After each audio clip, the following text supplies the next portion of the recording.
Good day, good day, good day. Welcome, everybody. Welcome to our panel discussion, Racial Justice in Higher Education.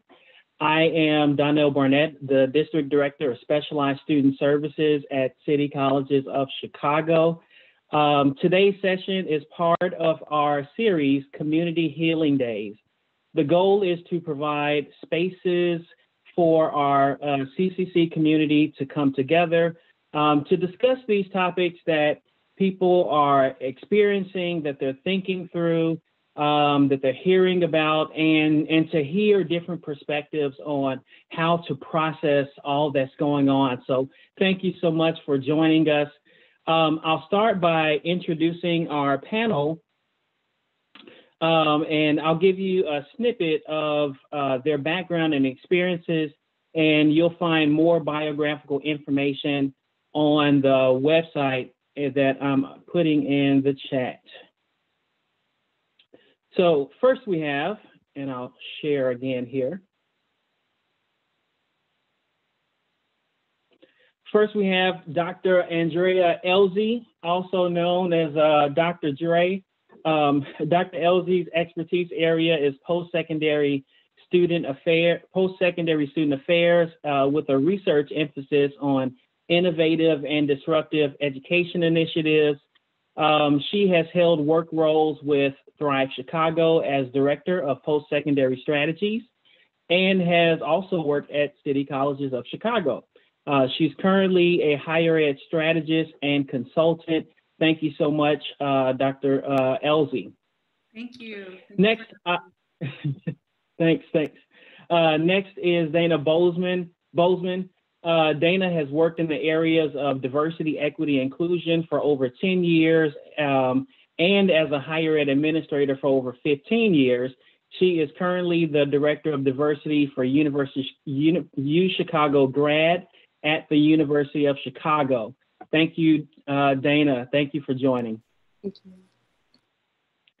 And last but not least is Dr. Ivory Tolson, who serves as the President and CEO of Quality Education for Minorities Network based in Washington, D.C., and is also Professor of Counseling Psychology at Howard University. He has served as the Executive Director of the White House Initiative on Historically Black Colleges and Universities, and is the author of No BS, No Bad Stats, with the subtitle, Black People Need People Who Believe in Black People Enough Not to Believe Every Bad Thing They Hear About Black People. So thank you, Dr. Tolson, for joining us today. Perfect. So to our audience, you'll note if you would go to www.menti.com, that's MENTI.com, and enter the code 5887269. That's menti.com, 5887269. And that way you'll be able to interact with us during the conversation. And I am posting that direct link to the site in the chat now. So we encourage you to please engage in the conversation by typing your questions and comments. I want to thank Nissa Doss, who is monitoring our chat room today. So, all right, we're going to jump right in. We'll follow four broad topic areas today for our conversation. Firstly, we'll talk a little bit about disparities in education attainment by race. We'll talk about campus climate factors and race equity. We'll deal with macro and micro intervention strategies, and we'll close out with innovative approaches in equity and diversity. So I want to frame this first topic and toss it to Dr. Tolson, to Ivory. Frame this topic from a societal pipeline perspective.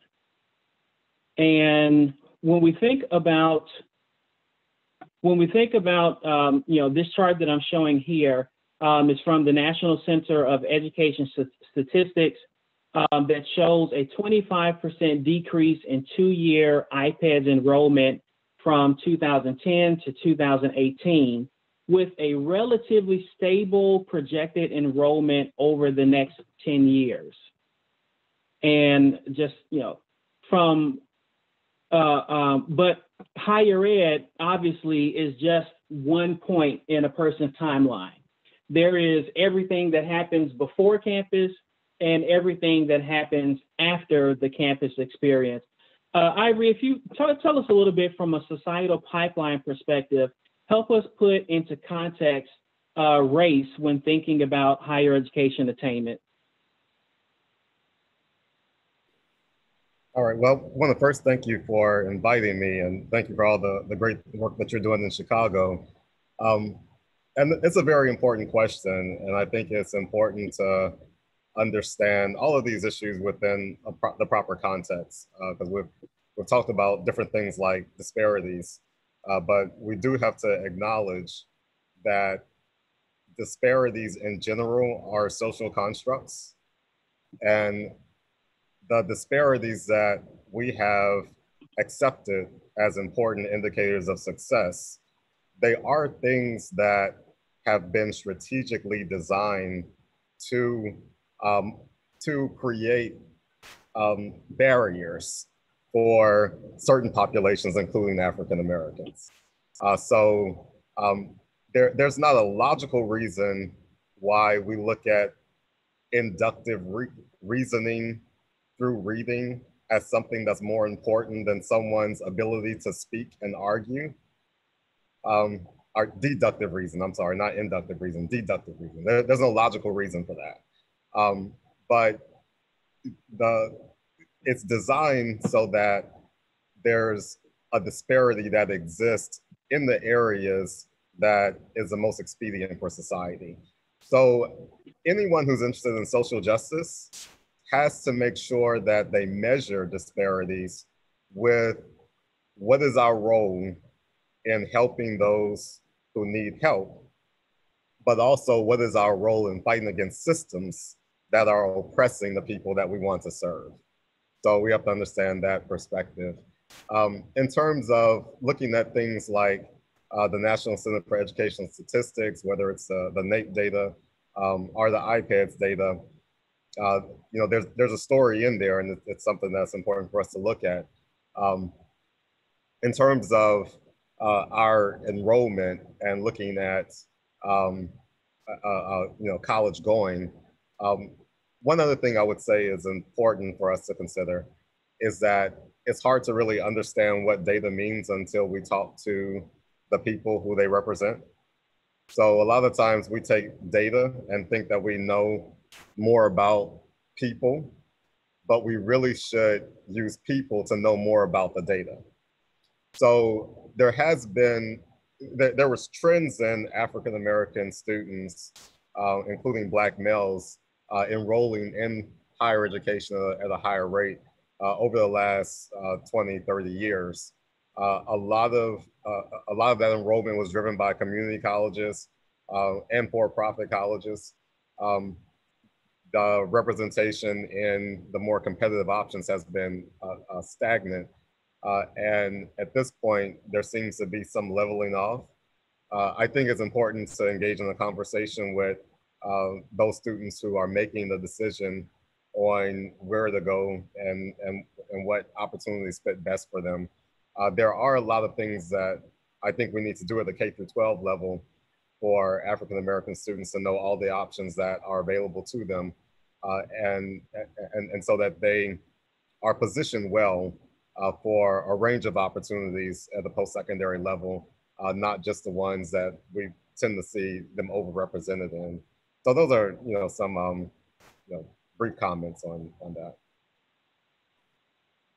So helping understand the people and the numbers and their interaction to appropriately place in context and interpret what it is that we're understanding and looking at, that the number doesn't exist in the ether, but there's a person and a story behind it. And then also, keeping those things and understanding how the numbers form from societal trends and those kinds of pieces. I kind of want to pivot just a little bit and share another one here. And, Dre, if I could get your reaction on this. Chicago, in a lot of ways, is a tale of two cities. This heat map shows, kind of thinking about those numbers, this heat map shows post-secondary attainment, post-secondary degree attainment by Chicago neighborhood. And, what we can tell is that there's a very tight concentration around the Northeast Lakeside area. And that's probably not atypical for a lot of major cities of where, those kinds of things get concentrated. But, with all the implications education has for upward mobility, for poverty, for safe neighborhoods, and so on, frame this from a equity, social justice perspective. Tell us a little bit about that. I mean, I think at first sort of glance, the thing that would likely stick out to folks are the neighborhoods in which we see attainment, high attainment, consistent persistence to and through post-secondary. Those are not outside, and those do not live outside of the SES realm and perspective. And so I love Dr. Tolson's comment on thinking beyond the number. I think when we often think about looking at these sorts of heat maps, the sorts of data that collects and gives us this information, so important for us to think about what the student experiences are in each of those neighborhoods as well. What are the level of access to resources those young people might have? What are the levels of access to, and I'm thinking right now in terms of COVID-19, to just basic needs. When we think about going neighborhood to neighborhood in the city of Chicago from an equity perspective, and if we're looking through the prism of equity, that just doesn't exist. I think the city of Chicago is trying to get there. As we know, in post-secondary, there is not a silver bullet. I'm a big believer in, of course, collective impact and figuring out how to sort of bring all of our boats together to figure out how to, not allow our students to drown in this ocean. And I think, to your point, I absolutely echo so many things that Dr. Tolson said, but I think, again, to his point, really thinking through beyond the number, beyond the heat maps, how do we understand the experience that those students are having on the ground? And I know that kind of answers your question, but doesn't answer your question. I think the direct answer is it's an SES problem. We know that our students in certain neighborhoods have access. We know that certain students in those neighborhoods and certain neighborhoods don't have access. And so we need to very much understand how to tighten up those gaps. Well, let me toss it back out, because I'm hearing a theme from the two comments so far, and Dana, we're going to bring you in also. But this theme of understanding the people, and the statement implies that we don't have a good understanding of what's going on with folks and what are the drivers and what led us to what it is that we're observing. So how do we get to this point of understanding then? If understanding the people is an essential element of racial justice in higher education, then let's step back and deal with how do we understand the people? Well, so absolutely, and that's exactly what I was going to say. I was thinking about ethnography. That was the first thing that came to mind, was the fact that we have to study what people's actual experiences are, what those lived experiences are, and from their perspective, not just from some framework that doesn't have anything to do with their actual lives. And so I think when you are considering how someone is introduced to higher education, how someone views their ability to attain that, their self-efficacy within that realm, you have to go back to their experiences leading up to that. And some of that has to do with neighborhood. I think when you're looking at that heat map, what I thought a little bit, because if I had to guess, that lower red quadrant was probably Hyde Park, where I'm sitting right now. It is. And the interaction with the University of Chicago. And so my question is that longtime residents like myself who have attained higher education, or are they considering within that realm the students who are transplants here in the city and are attaining education and then not necessarily staying here? Or is that a broader representation of some of the interactions between the institutions and the larger neighborhood? I would say that I can say pretty safely that previously, University of Chicago has really needed to grow even more than where we are right now as far as the interaction with the actual communities within where we're positioned. That has changed with our Office of Civic Engagement as far as the interactions and actually asking and being considerate of what the neighborhood community actually needs and wants, instead of supposing that we know what the neighborhood actually needs and wants. And so that engagement looks like, for instance, I have a program called Grads on the Ground, where our graduate students are actually engaging with charter school and neighborhood students and working to talk about the different disciplines that they are in, especially as graduate students.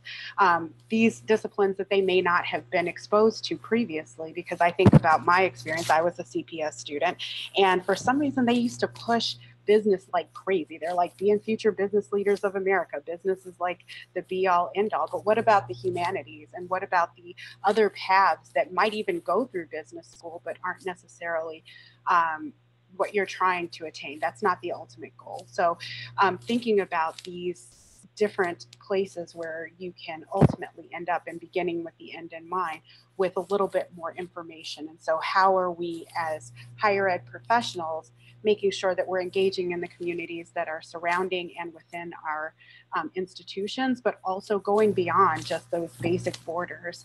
And then how are we going beyond that in the other parts of the city, not just those that are directly geographically connected to us? Because I think that that's a little bit easier, right? You go across the street and you have a conversation, and you may, right now it's virtually, get into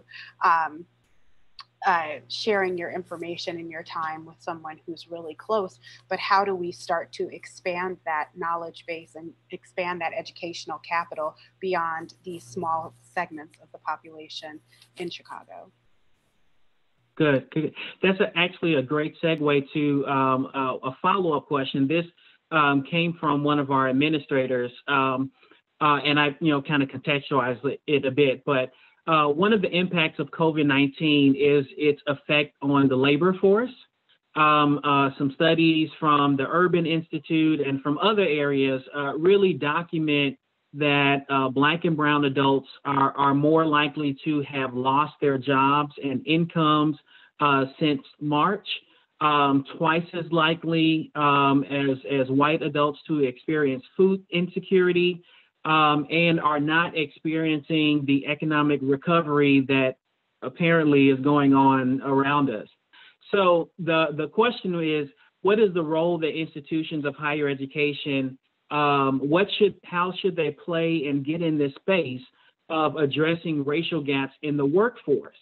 How do these institutions position themselves to partner with industry, neighborhoods, communities, others, to really break down racial gaps reflected in sectors, education, humanities, STEM, and so forth? What's the space, and how do we get into that space? Yeah, so understand that gaps are always a tricky proposition. Anytime we look at gaps, we are looking at problems and we're not looking at solutions. And really understanding or knowing gaps is typically not essential to finding solutions. A lot of times we think gaps help us more than they actually do. They really confuse us more than anything. Just like with the heat map that you showed, that's kind of a gap in and of itself, because you see certain communities that got the heat and the other communities don't have heat. What if we took all those communities without the heat out of there? So we only have heat. And instead of looking at the heat compared to the non-heat, we look at variations and diversity within the heat. That's when we find solutions. And so when we look at how COVID-19 has affected Black people, let's just look at Black people. Let's put white people off to the side, real quick. And I know that Ice Cube isn't the most popular person right now, but there's a quote from him that I like to say from his song "True to the Game." He said, "Who are they for us to be equal to?" Ask yourself, who are they for us to be equal to? So we tend to measure our success based on the success of white people anytime we engage in achievement gap type research. So if we want to understand how Black people can overcome this pandemic, we really have to have a conversation with Black people and do an analysis of Black people and understand those who are having the toughest time and those who are some kind of way overcoming it. Because the resilience that you find within the Black community, within the Black people that are overcoming this, that's where our solutions lie. We ain't gonna learn nothing from white people off of this. Only thing we're gonna learn from white people is about racism. So we need to put them in that category. You look at achievement gap only to understand systemic racism. After you've understood systemic racism, stop looking at white people, just look at the Black people and understand the variation, understand their resilience, understand their success, understand how these Black moms with working wage jobs are still educating their children remotely. We gotta talk to them because there's some sauce up in there that we miss if we're doing this comparative type research. And I would also add on, I think this might lead into a different vein, but I think institutions of higher ed and systems of education need to really look themselves in the mirror at how they are, to folks' point, I know Dana's mentioned this and Ivory's mentioned this, but how they are framing the ways in which they're looking at gaps, solutions, and problems, and how they're really backwards mapping to like the historical context. Historical context is critically important when we're thinking about these issues. Chicago being one of the third largest city in the country, if the census works out the way that we hope it works out, right? There's an opportunity here to do things in a different way that we've never done before, knowing the history of segregation in the city of Chicago. That is critical. To talk about what we are seeing with COVID-19, to talk about job loss, to talk about job attainment, family sustaining employment. I won't only say job attainment because I think sometimes we sell students short by saying, we're gonna find you a job. We don't wanna just find you a job. We wanna get you to a place where you can access family sustaining employment. And I think we need to go back to, and the reason why I mentioned historical context is what's the frame and the narrative of these employers? What are the IBMs, the Googles, and the other folks that are moving into the Dells, what have you? Who are the folks that are moving and shaking, and what is their narrative around who our young people are in the city of Chicago? And how do we flip that narrative, and how do we flip that script around saying, listen, we have students who've been historically disenfranchised and marginalized. We have students who have been denied access to basic needs, to a basic education. How do we turn the tide and the tripling down with these employers and saying, we need to find a way to on-ramp and to give students the confidence to be on-ramped into these spaces. And so I think to answer your question, I'm kind of in a flurry here because of this. As you can see, I'm impassioned about this topic, but I think employers aren't looking at talent in the city in the way that they could be. And the answer to that could be many things, but that's a little bit of context that I wanted to add there. And just thank you. Okay. Oh, go ahead. And I just kind of, along both of those points, I definitely hear, Ivory, when you're talking about centering Blackness or Black and brown folks when you're talking about your research or the investigation that you're doing. I think that that's critically important. I think that regardless of the institution, normalizing the fact that you are able to research these folks. I specifically work with grad students, and so some of the pushback I see a lot of times is that people think that the normalized group or the control group has to be white people. And so that comparison is actually detrimental to the work that someone is doing when they're trying to control for other factors. And so I think that that's absolutely correct when you're talking about that. I think we also have to look at ourselves as part of the academy and making sure that we're pushing back to the extent that we can on that idea of normalizing white or classics or Western civilization and whatever that means as the normative piece when it comes to the research that we're doing, because it will not yield the answers that we're looking for. We're looking for other control groups. We're looking for other variables that are actually affecting the attainment that we're looking for, and especially the ability for people to persist. Now, one thing that I will say is that Black and brown folks have not had a hard time with persistence. It's just that it's been a struggle. It doesn't have to always be a struggle. And how can we help to bring some of that struggle down? How can we make pathways that are a little bit easier as opposed to putting up more resistance? And so I think in both ways, you're talking around a problem that we luckily have some access to, even if we don't control all of the levers here.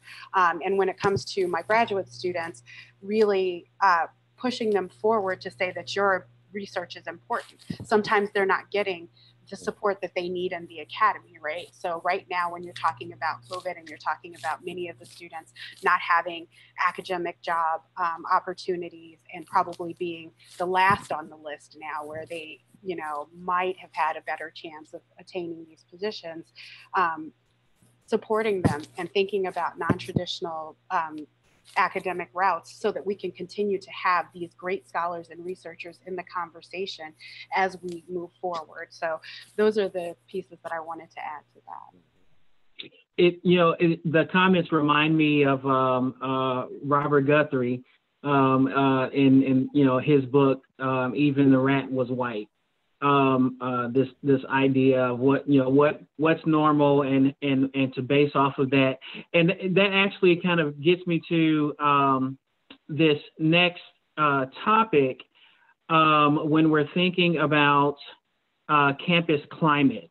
And so equity, diversity, inclusion is sort of the buzz phrase, not just in academia, but in corporate spaces as well. One of the ways of thinking about campus climate is there's been a lot of talk about climate on a given campus. And broadly speaking, we think about campus climate as having three vectors: institutional factors, racial experiences and perceptions, and finally, student interracial interactions. And I want to bring in the audience on this one. You'll see on those of you, I see a few people have voted already. If you had to rank order those three vectors, those three factors, institutional meaning things like celebrates diversity, has enough employees and leaders who are of color. That's institutional factors. You have racial experiences, that is negative stereotypes or racial slurs, racial acts on a given campus. And finally, student interracial interactions where students are engaging with other races on a campus. So if you would just rank order those three things from our audience, and I'll go to the question while that's going on. Dana, I'll give this right back to you. There's a range of issues under this rubric of campus climate. You have things like leaders who are persons of color. You have micro and you have outright aggressions. Sometimes we talk about microaggressions and forget about blatant aggression. You also have the availability of student clubs and affinity groups. And even spaces for faculty and staff, right? So it's not just a student issue, it's faculty and staff as well. Where do we start with addressing campus climate? And if we get, let's say we get campus climate perfect, is that enough to get us along this road of racial justice? So I'm going to dispel the myth that we will ever get campus climate perfect. First of all, because we all change, right? The climate is going to change by the times, by the population, and everyone who's interacting with it. And so there won't be any perfection. We can't control all variables of campus culture. As you can see, it's actually starting to come toward the same line as far as the proportionality of these different pieces of the experience that we're having. One of the things that I think is necessary is that you do at an institutional level have the support that you need in order to create the climate that you're looking at, that you have the resources, both human and financial, that you have the spaces available, because all of those are dreams and ideas until you actually have the resources to put behind them. And so we have institutions where their values and their espoused values actually kind of are in alignment, and they actually manifest themselves in the form of resources. And then we have those who say that they're about certain things. I work with a lot of students who write diversity statements for postdoc positions as well as faculty positions. And I can tell from the requests for diversity statements and what they're saying. If they're like, I want 300 words on, you know, you don't care, you're just checking off a box, or you don't have it at all, which I'd actually rather you just say, this isn't one of the things that's one of my top priorities. But when you think of, I think about the Cali system first, and Berkeley, who decided that they were going to actually weed out by their diversity statements first. And I think that this goes back into this, there is no perfect mindset when it comes to it, but if you are not taking your diversity statement seriously when you're going into a faculty position, then that tells me enough so that I don't even really need to go into your other statements or your teaching statement, because you haven't taken this part seriously. And so when you're seeking people, both staff and faculty, that are in alignment with your values that you espouse, you start to help to create that climate that you are telling your students that they have. Then you actually have to have accountability, which is so hard in the academy because you have the tenure track faculty system. And so I know a lot of people are going to hate me for that. The truth of the matter is that in some senses, it can, you know, help to embolden and to keep safe Black and brown folks that are actually able to attain tenure, but it makes it so that, you know, other change comes, you know, one retirement or funeral at a time. And that is not a fast enough pace for the students who really need the support as a part of their experience. And so then you talk about other students and holding them accountable too, you know, whether, you know, it's a bias response team or on our campus, it's a bias education team, because we're not pretending as though we have authority that we definitely don't have within this particular system. Those pieces have to come together, but ultimately it's the support that you have from the institution. Otherwise, you can't really create it. And then just thinking about other students being available, you just think about critical mass. Like, are you even recruiting and retaining enough people to create a place that people feel comfortable learning and being educated? And then I guess we could go into HBCUs and HSIs as to whether or not, you know, in PWI. We'll get there. But I'll just stop for now so that I don't take up all here. Okay, and no, thank you for that. And I'm hearing the urgency of now for students who are in class on the ground now, don't really have time for the culture to change. Ivory, how far along the way to racial justice? Well, actually, before I go there, I'll reshare the poll results so everyone can see where we landed. Most folks, out of 26 people reporting, most folks say that institutional factors is the place where we need to prioritize efforts. Ivory, how far along the way to racial justice in higher education does campus climate get us? If we're getting after that topic, how far, you know, if 100% from zero, no equity, to 100% equity, how far does campus climate account for getting us to that goal? Yeah, I'm not sure how to quantify it like that. I do think that campus climate is extremely important. And, you know, I think about my undergraduate years at Louisiana State University, you know, big state university in Louisiana. And, you know, sometimes the campus climate was hostile. And I was very fortunate that they had a cross registration system in the state of Louisiana. So I was able to take at least one class at Southern University, historically Black college, every year. And I recently won an award from LSU. And when I went and accepted it, and there was the chair of the board of LSU there and the president of LSU, and I did tell them that they had to share the credit for my success with Southern University because it was there that I was able to get a little bit of, you know, sanity from, you know, seeing racist graffiti and not having any Black professors and, you know, just kind of having that imposter syndrome. So it's very important. But one thing I will credit LSU with is that they had a program, they had a bridge program for Black students. And so I was able to link in with some Black peers, and they had very few Black professors at LSU. But what that program did was it helped to connect us to all the Black administrators. And so even though I didn't have professors, there was Black deans of students and people like that who I could you know, rely on and have that safe space. So it's, you know, it's extremely important. I can't stress that enough. Drea, and thank you, Ivory. Drea, how do colleges create or maintain harmful spaces?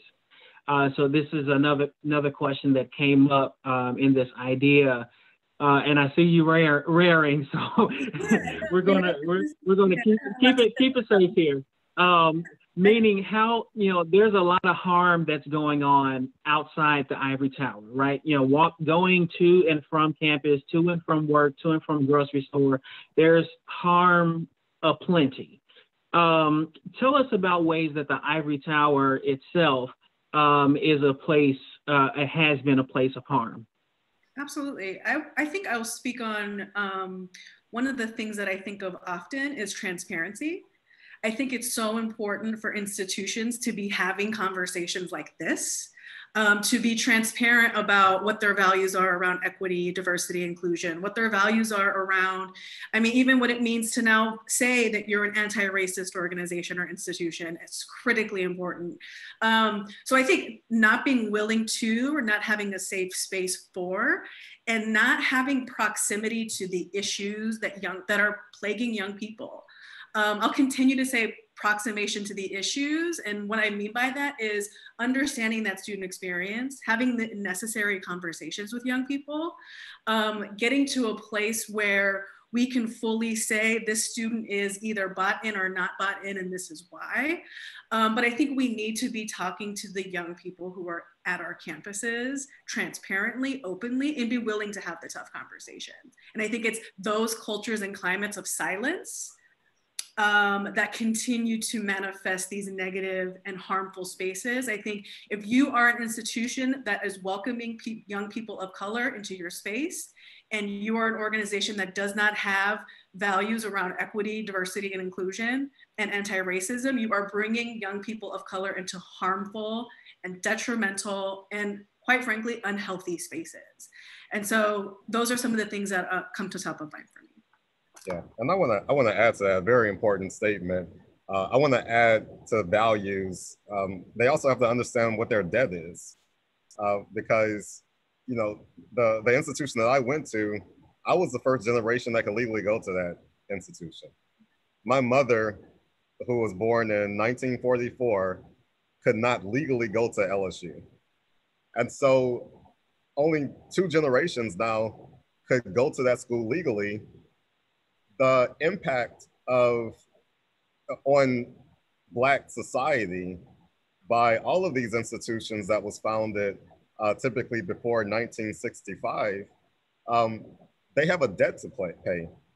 And that's one of the things I told the president of LSU when they had a conversation on racial equity, you know, I made it clear to him that none of this stuff that you're doing in terms of making certain investments in helping Black students should be viewed as something that you all are doing out of the goodness of your heart. You really should be doing it out of a debt that you are paying for the past injustices that you have created in this society. I want to, teasing this out a little bit more, and we'll move to our next topic. But I have a rapid fire question. So I've been really interested in some of the differences between cultural majority institutions of higher education. And by cultural majority, we're thinking about an institution where a single group is 50% or greater on that given campus. So HBCUs, HSIs, and so forth. I've been thinking about differences between cultural majority institutions versus predominantly white. You all have seen this conversation play out in real time in HBCUs, HSIs, predominantly white, and Dana also, in highly selective schools. So bringing that element into this as well. So here's the rapid fire question. Ivory, how are HBCUs distinct in this conversation about racial justice in higher ed? Oh, HBCUs are awesome. I'll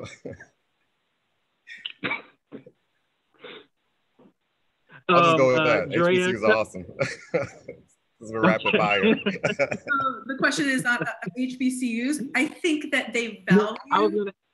Oh, sorry, go ahead. No, I was going to ask you about so it's ask you about HSIs, if you could, help us understand that a little bit. And Dana, if you could tell us a little bit about PWI. So I'll set it up that way. Just give us a rapid fire response on how these different institutions play and engage this space. Dre. Oh yeah, I would say with the HSI conversation, I think similar to the HBCU sort of framing, it's the value of the student's identity that becomes critically important to the way in which the organization or the school interacts with that young person. You know that there is, and young people know that there is instinctually a value that is felt when they come on that campus. They see folks they see themselves represented in the faculty, the staff, and the things that are happening on campus. So there's a lot of self-reflection. I think that there's intentionality. These schools tend to operate with purpose on purpose. Everything that you see is an archetype and a design to make the student experience something very special and very specific to what we know students from historically marginalized backgrounds or historically marginalized spaces would want or would need when they come onto campus. So those are some of the things that come to top of mind for me. Dana? And I think for PWIs, we have to be more specific and intentional, right? Because we're not at critical mass almost ever when it comes to a support community for traditionally marginalized students. And so we have to think about how we were structured. I mean, anti-racism, it takes a lot of time when you really think about how to undo the structural racism that is inherent to higher education and specifically to predominantly white spaces. And so one of the concepts that I've been working with as far as theories is the idea of reinforced imposter syndrome. So I appreciate that Ivory brought up the idea of imposter syndrome, but how are we reinforcing this imposter syndrome? It's not just something that's negative self-talk. It's really when your mentor says that they're not sure you're a good fit, or when your colleague thinks that you're only there because of your color, or when you don't have a place near your institution to get your hair done. What are all of the things around you saying as far as your you're being welcome there, or you're having a fit, or you're having a place in that community. And so that is going to be a challenge that we always have, in addition to the other educational pieces, because it isn't necessarily a space that was thought where people of marginalized backgrounds were thought of at the beginning. So we have to go back and retroactively think about how are we going to make this space better for learning for all students, and specifically for Black and Brown folks. Perfect. Thank you. Thank you. Thank you. With our time left, I want to make sure we have ample time to get into what's working and what folks are doing. Ivory, I'll start with you. What is working? What are some intervention strategies that work? Who's getting it right? What are they doing? Help us understand who's in this space and just doing the job. I'm not sure about who.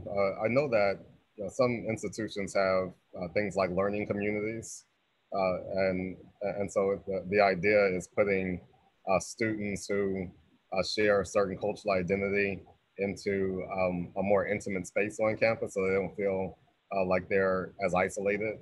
And it's not just about them in their own community silo. It's about having them connect to other resources on the campus. I mentioned the cross-registration. I think that that's important more broadly than just within the same city.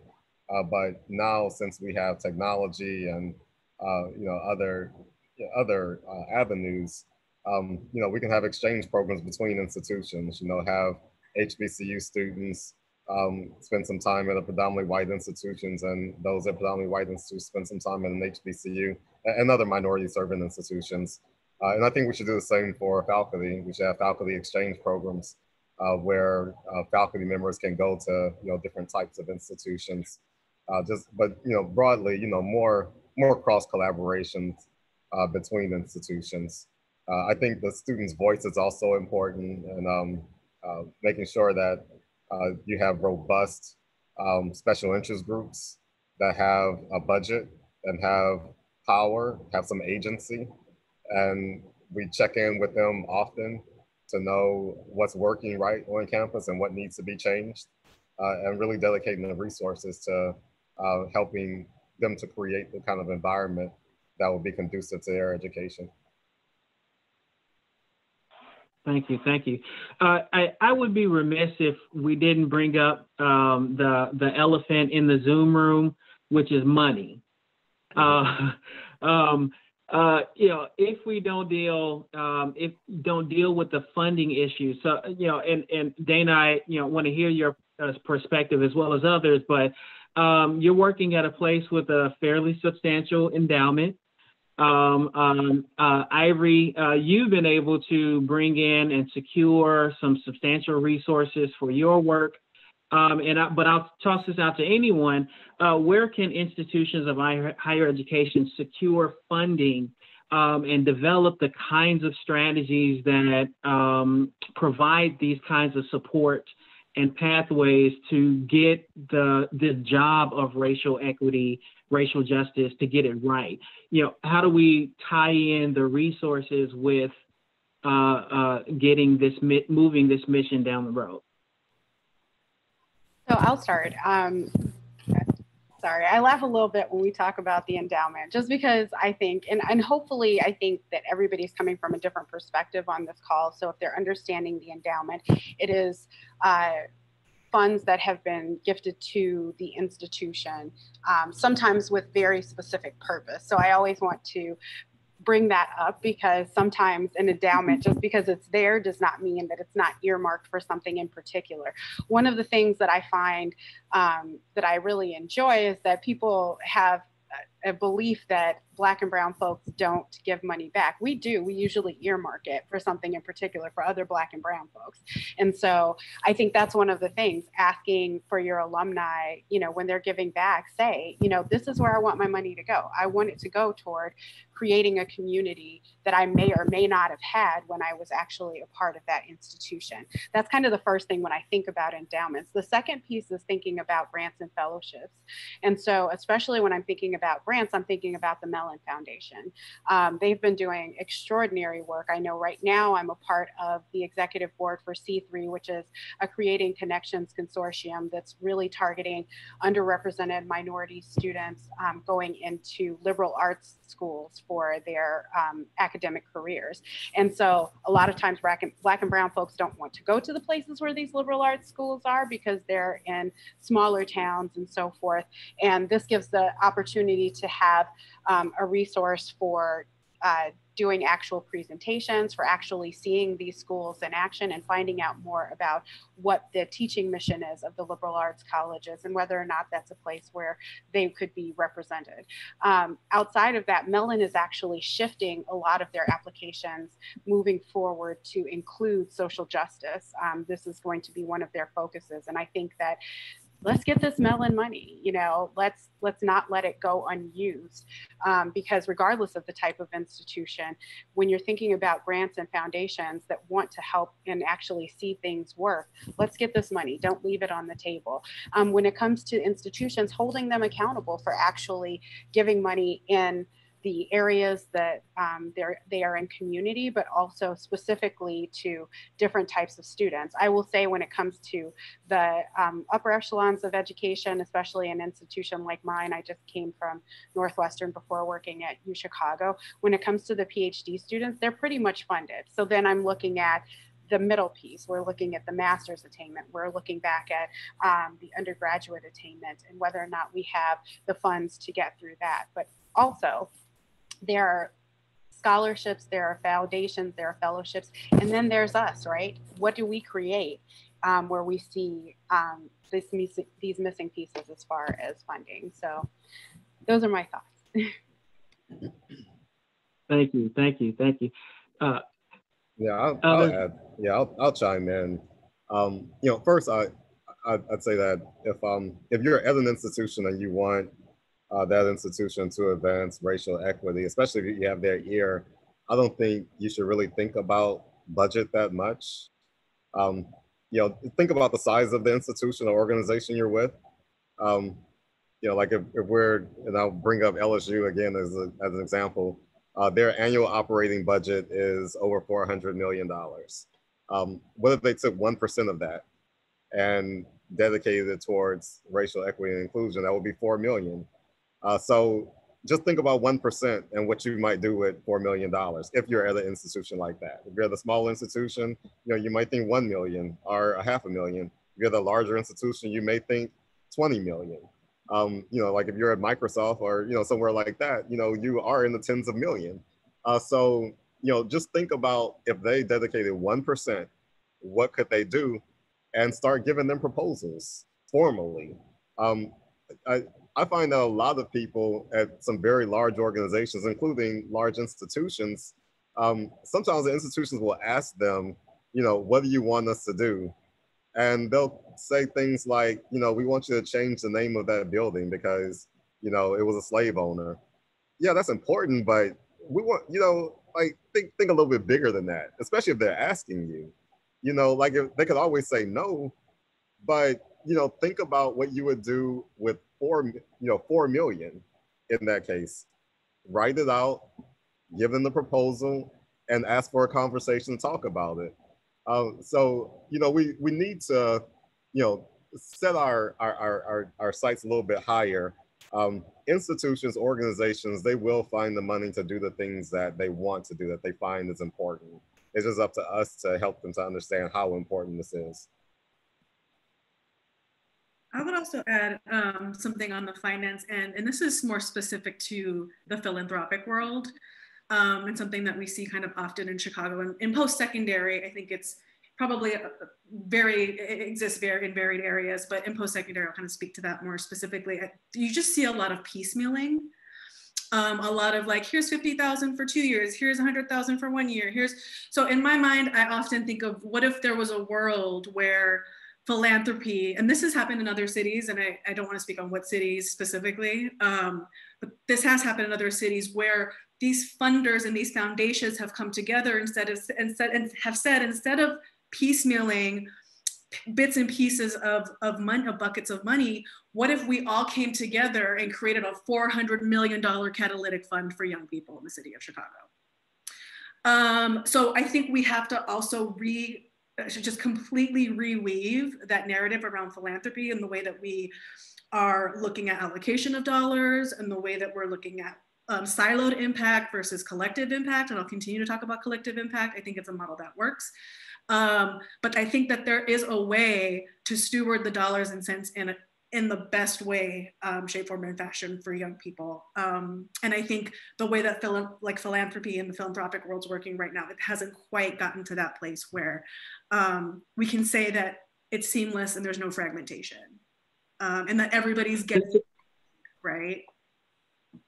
So I'll add that. That's an excellent point. I want to just pivot just a bit in thinking about what are the big ideas out there, right? You know, what's innovative, what are think people doing? Most colleges responded to both COVID-19 and 2020's racial justice issues with issuing some form of a statement, right? Some colleges took it a step further with seminars, discussions, forums, much like we're doing here. Some colleges are adding courses that facilitate social consciousness. Very few colleges have taken bold structural steps for these structural problems.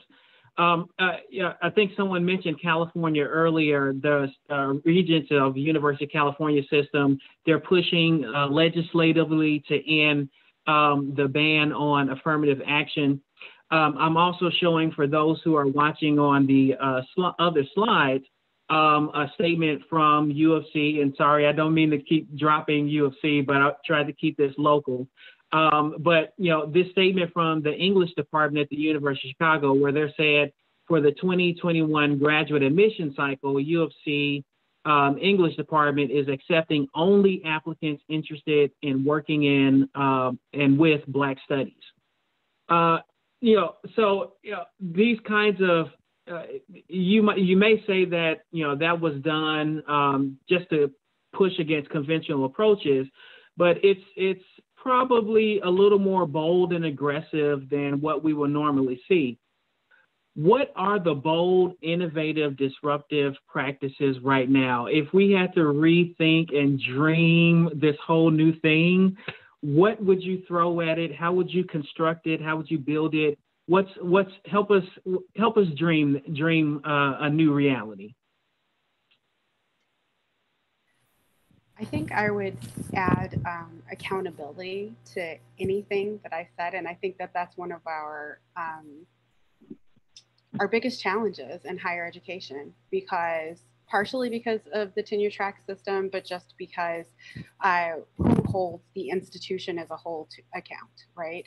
If they're saying that these are their values, if they're saying that these are the things that they are going to do, how are we holding them accountable to those things? And I think when you think about UChicago, what was really funny about that, and I'll say this, is because on one hand, UChicago can be really innovative because they do what they want. And on the other hand, they can sometimes be really frustrating because they do what they want. And so being able to be bold and to say that we operate off of the life of the mind, and that, therefore we're going to shift things and we're going to see how they work, and we're going to be in uncomfortable conversations, and we're going to make things happen. That isn't always just from a framework of values. And so I think that you have to tie values to those conversations as well. This was more of I feel like a cerebral and academic idea. And I think that you have to marry that to values, and that you have to sometimes take a stand with something in particular. And so I think when we have accountability, when we have ingenuity, and when we have values in there, that's when you start to do it. I'm able to do anti-racist ally training and conversations that are by choice, by the way. Thanks, Executive directive from the president. They're all by choice. But we're having these uncomfortable conversations on campus because I can do that in this space. And so I think that's the beginning of it, leaning into conversations that don't feel great, but actually give you the most impact and the most information. So, and with that, I really apologize. I do have to hop off. I've been so grateful to be a part of this. So thank you all. Thank you so much. Thank you, thank you, thank you. I'll go ahead and jump in here, Dr. B. As you know, I love that conversation around innovation and disruption. I think part of what I'm thinking and what sort of pops out for me now in this moment is, if you're doing the right thing as an institution of higher ed, you're likely not thinking about what you've done before. And what I mean by that is COVID-19 has completely changed the framework around how students are operating, what students are seeing the value in as they move into higher ed. And we need to be responsive, quick to pivot. And so I'll say two things that I think are working, or that I think could possibly work, that I've kind of just been stewing on around. Understanding that right now, young people are struggling between making ends meet and keeping a roof over the head and surviving, and or continuing to persist with their education and or their intended plan. And so one of the things that I think is going to become a larger conversation point is residential life and residential education at the community college level, in the community college space. And I go back to my point around your approximation around the issues that students are currently facing. It can be very challenging to understand what a community college student is going through, particularly now during COVID-19, when there's a lack of approximation to that young person. We already know the literature tells us that students who are living on campus during their first year are much more engaged and by definition, much more successful their first year. So I think this idea of how can we create a space where we know students have their basic needs met, while at the same time they have an intentional focus around what they're doing curricularly and moving forward in a positive and what I think is a necessary direction. I think, you know, what could it be like if we woke up tomorrow and there was a residential community at each of the 7 colleges?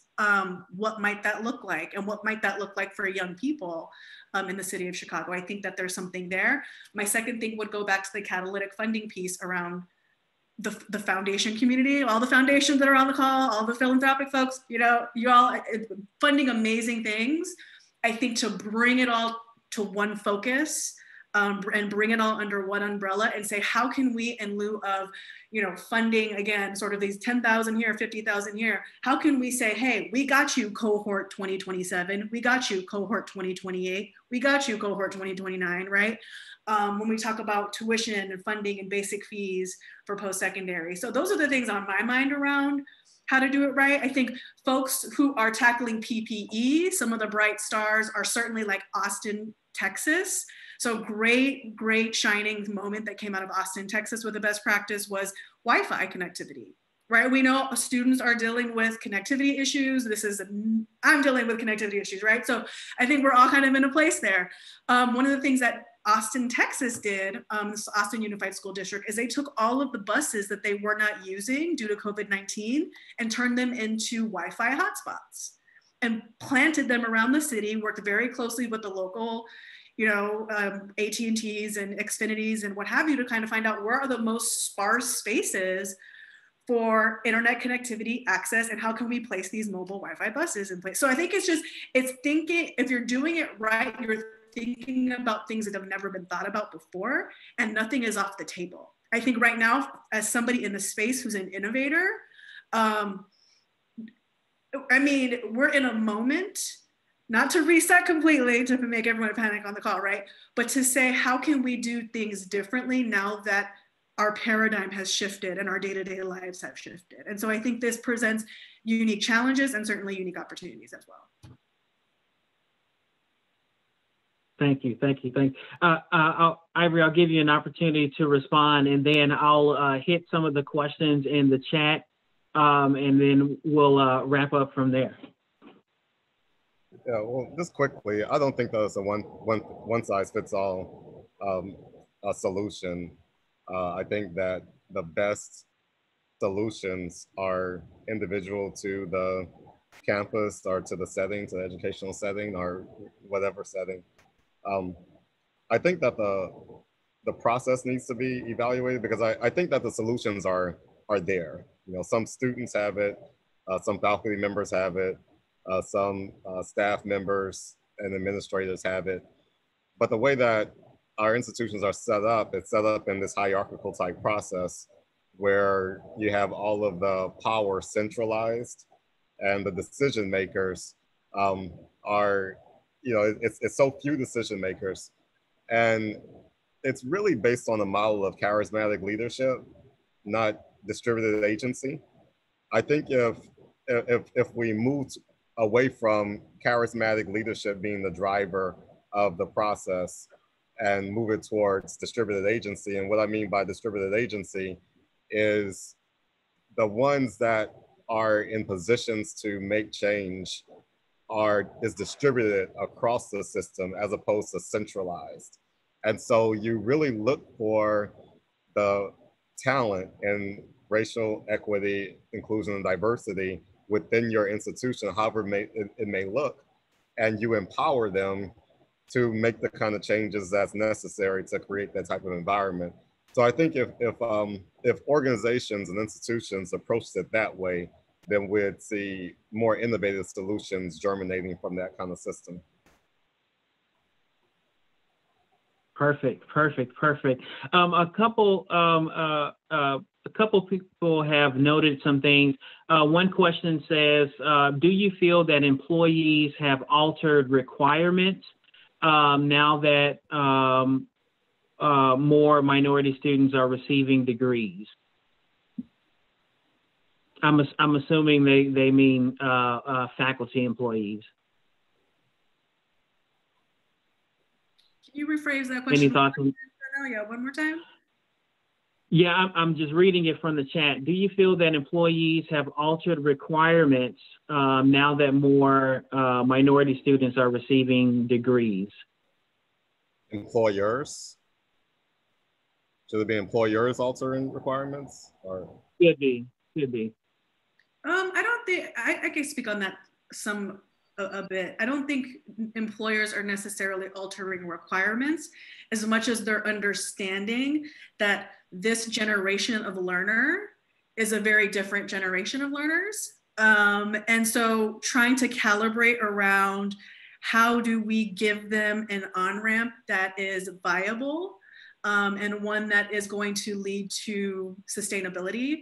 I think that there's a more increased lens and intentionality around that. I wouldn't say specifically, you know, requirements. I would say you're seeing more of like the Googles do, you know, the 1 week or 2 week certifications.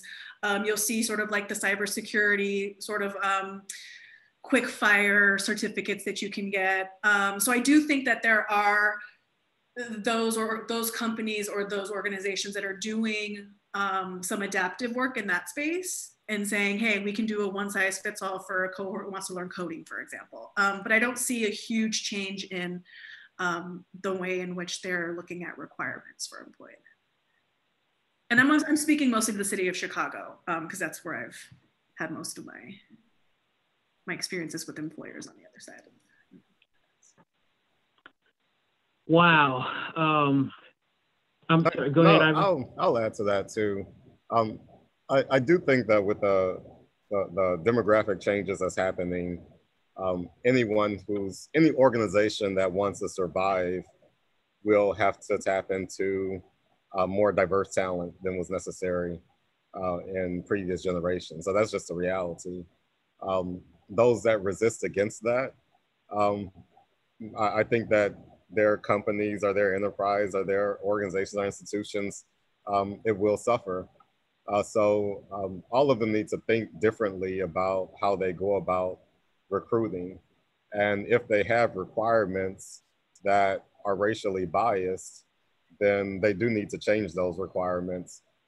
That's not to say that they are going to, but I think that it's essential for their future. If it's not hurting them now, it will hurt them in the future.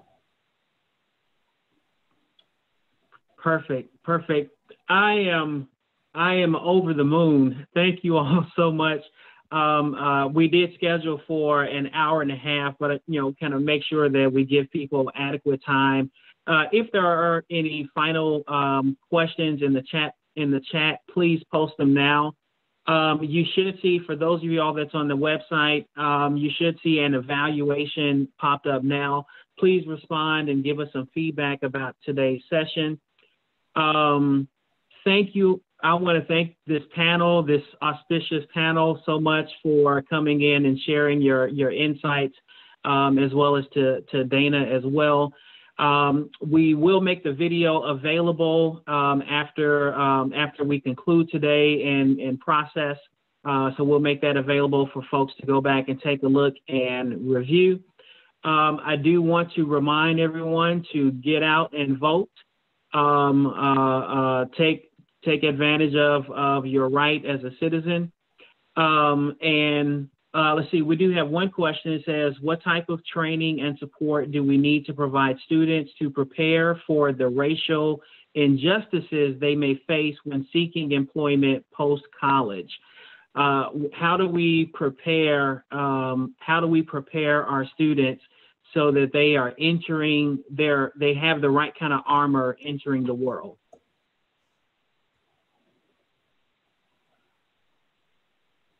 Well, I'll first say that if you're training diverse students, if you're preparing diverse students, diverse meaning you have both students who are a part of groups that have historically discriminated against others and that may enter the workforce with a measure of privilege that's been ascribed because of injustices.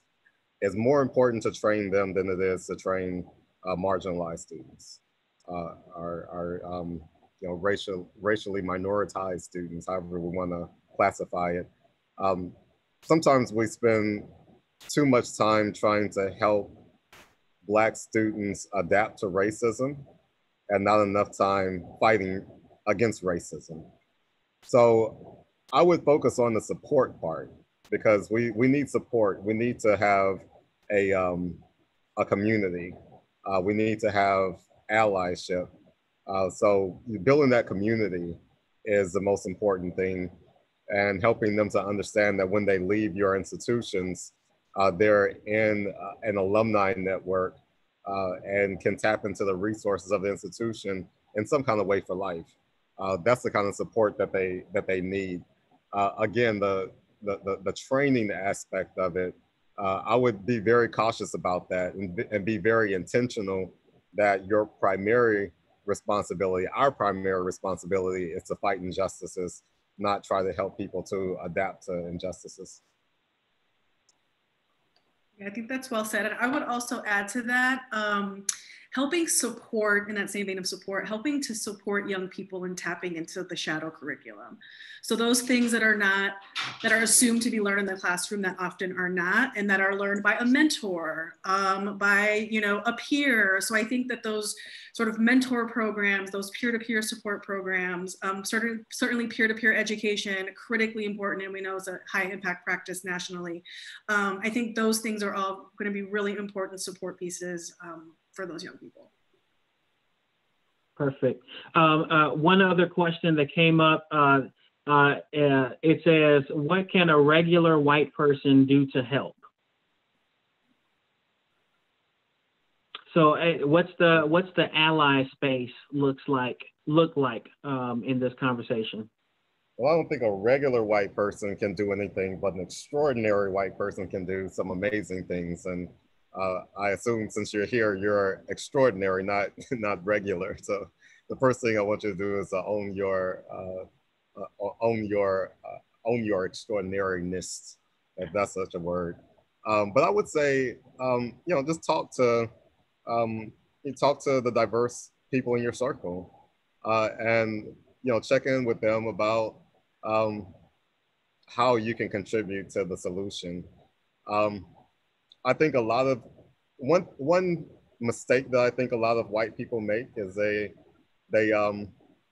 want to be in the role of comforting people who have been oppressed, A lot of times people who are oppressed don't necessarily want the comfort from someone who represents a group that has been oppressing them. What they really want is them to help them to fight from the inside, because that's something that we can't do ourselves. You know, we can always comfort each other. You know, we have family members, we have a support network to tap into that comfort. But what we don't have is someone in the inside educating their peers on their privilege and how they can be more responsive and more compassionate in a system that's unjust like this. So that's what I would say to that. I would say the same. Just share your power and privilege in any way you can. I would also say read and really just, you know, really focus on understanding the issues, understanding the language of equity. I think equity has its own, it's sort of its own love language, as I like to say. And so reading a good book on equity is always recommended. And anti-Blackness and white supremacy and, you know, all of the things that, you know, we are unfortunately seeing right now. And we've seen for centuries. Yeah, it's in vogue, and that's okay. That's okay. You know, a lot of folks are waking up to it, but it's better to wake up to it late than to still be asleep on it. So, again, thank you all so much one more time. I really, really, really appreciate you joining in. Thank you to our guests who have come into the space and come into community with us around these topics. This is a part of our series, Community Healing Days, with the idea of bringing people together around these topics to help us process, to think through, and to interpret this world that's going on around us. We have following events in November and December, where we will continue to highlight guests and students and bring students and faculty members and other folks into the conversation around healing work. So again, thank you all so much. I appreciate it. And with that, everyone have a wonderful, wonderful, wonderful weekend, and make sure you go vote. Thank you all. Have a great weekend. Thanks for having us. Thank you, thank you, thank you.